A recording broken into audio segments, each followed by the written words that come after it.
Welcome to the Tech Egg. Don't get scrambled. Enjoy the video. In this video, I will explain how to learn anatomy effectively. First, engage in active learning by asking why each structure exists and what its function is. Don't just read, actively test yourself.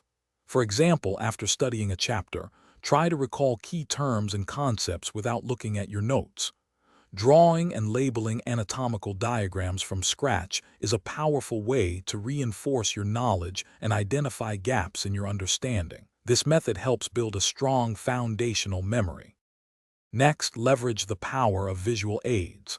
Anatomy is inherently visual, so use detailed atlases, three-dimensional models, and interactive online platforms to see structures clearly. Combine this with spaced repetition, reviewing material over increasing time intervals like 1 day, then 3 days, then 1 week. This technique significantly boosts long-term retention.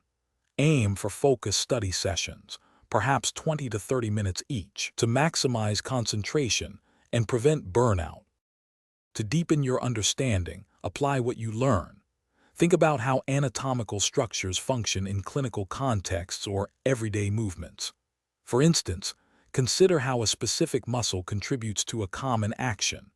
Develop creative mnemonics, acronyms, or even short songs to help memorize challenging lists, like the cranial nerves or carpal bones. Teaching the material to a friend, or explaining it aloud to yourself, can reveal areas where your understanding needs strengthening. Finally, consistency is key to mastering anatomy. Set up a regular study schedule, perhaps 3 to 4 times a week, to build a steady learning rhythm. Make sure to regularly review older material, not just new topics, to keep information fresh in your mind. Breaking down large, complex systems, like the nervous system or skeletal system, into smaller, more digestible sections will make the learning process less overwhelming and more effective. Stay persistent, and you will succeed. Thanks for watching. Consider subscribing if I helped unscramble your problems.